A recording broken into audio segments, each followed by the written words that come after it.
Здравствуйте, уважаемые любители канала «Здоровье и красота от морковки». Сегодня я хочу с вами поговорить о том, как можно сделать лепешку с горчицей, которая поможет избавиться от кашля взрослым и детям. А именно я расскажу, как можно ее использовать при простудных заболеваниях, а также рецепты приготовления такой лепешки. Горчица широко используется как в кулинарии, так и в рецептах народной медицины. Лечебные свойства горчицы объясняются ее полезным составом, в состав которой входят арахисовая, стеариновая, алииновая, линолевые кислоты. Также входят различные стероиды, сапонины, гликозид, синергин, мирозин, никотиновая кислота, витамины А, Е, группы В, ПП, витамин D, К, П. Также входят магний, натрий, калий, цинк, железо и эфирное масло. Но самые важные вещества в составе горчичного порошка – это эфирные масла, мирозин и синергин. Они оказывают следующее лечебное действие на организм человека при кашле. Первое. Вызывают местный согревающий эффект, благодаря чему иммунные клетки быстро распространяются по организму и доставляют активные вещества от лекарственных средств в места, пораженные вирусом или инфекцией. Второе. Расслабляют бронхи и купируют приступы сухого спастического кашля. И третье. Ускоряют образование мокроты, уменьшают ее вязкость и помогают ее выведению из органов дыхания.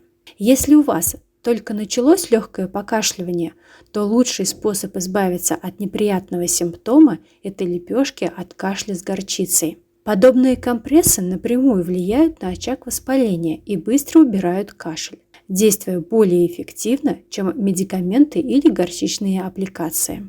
Как же сделать лепешку из горчицы от кашля?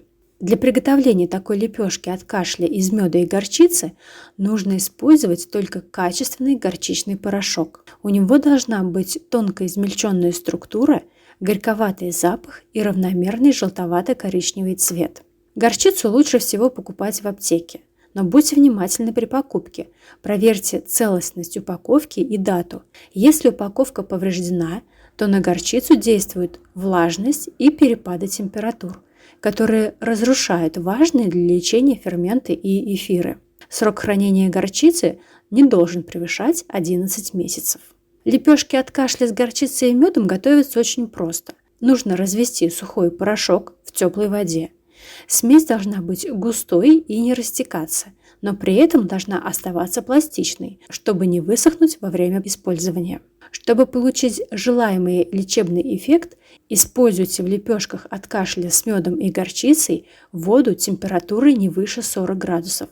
Слишком горячая вода разрушает ферменты, которые отвечают за преобразование синергина, и согревающие свойства компресса становятся слабее. Также соблюдайте некоторые правила при нанесении такой лепешки. Предварительно нужно обработать кожу маслом либо жирным питательным кремом.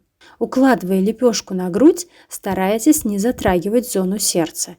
Если вы размещаете компресс на спине, то распределите его по области легких. И чтобы лепешка не сползала с нужного места, ее надо зафиксировать пеленкой из хлопковой ткани и обмотать теплым зимним шарфом. Итак, какие же можно использовать рецепты? Это горчично-масляно-мучной компресс. Данный компресс – это универсальное противокашлевое средство, которое можно использовать как для взрослых, так и для детей. Вместо муки можно добавлять крахмал, разведенный теплой водой или молоком. Если вы делаете лепешку для ребенка, то нужно уменьшить количество горчичного порошка в 2 раза.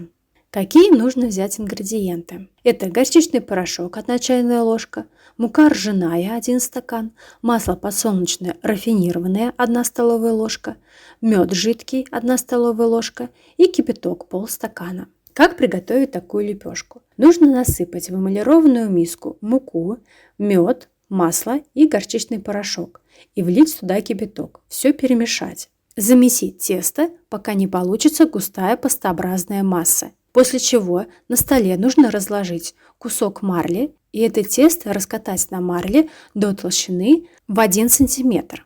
Затем нужно обернуть тесто в марлю со всех сторон. Как правильно использовать? Нужно приложить лепешку к грудной клетке и положить сверху теплый зимний шарф. Держать нужно от 1 до 2 часов. Периодически нужно поднимать компресс и проверять кожу на раздражение. Если кожа покраснела и вы чувствуете жжение, снимите лепешку, даже если время еще не вышло.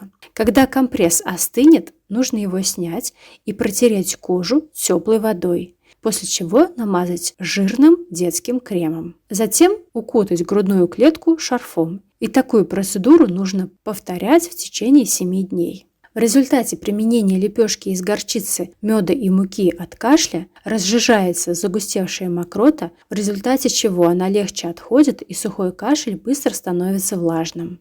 А что же касается детей, как нужно делать компресс детям? Лепешку от кашля для детей с медом и горчицей можно делать начиная с возраста 6 месяцев. Но прежде чем приступить к лечению, нужно проверить следующее.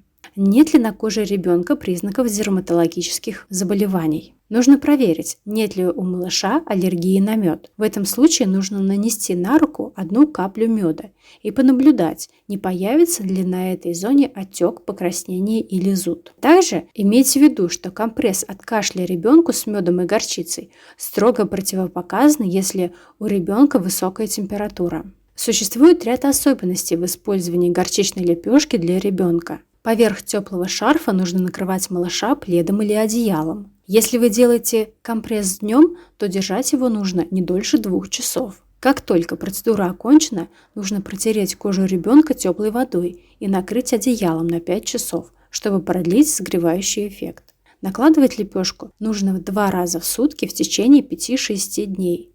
И каждый раз готовится новый компресс. Вот таким несложным и довольно-таки эффективным рецептом я хотела с вами сегодня поделиться, как можно с помощью горчицы и меда избавиться от сильного кашля.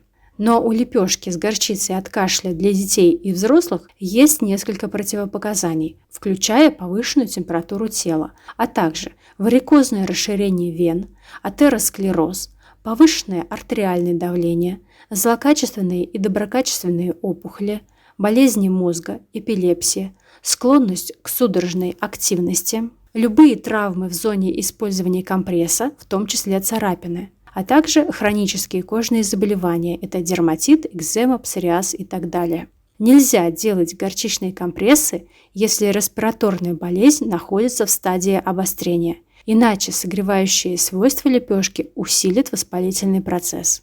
Также следует помнить о том, что горчица и мед – сильные аллергены. Их совместное использование может вызвать мощную аллергическую реакцию в виде отеков, кожных высыпаний и даже шоковое состояние. Если у вас индивидуальная непереносимость хотя бы одного из компонентов горчично-медовой лепешки, то проконсультируйтесь с врачом. И в любом случае, перед применением любых лекарственных средств, любых методов лечения, всегда нужно консультироваться с лечащим врачом. Ну а на этом все, что я хотела вам сегодня рассказать. Будьте здоровы и до новых встреч. Пока!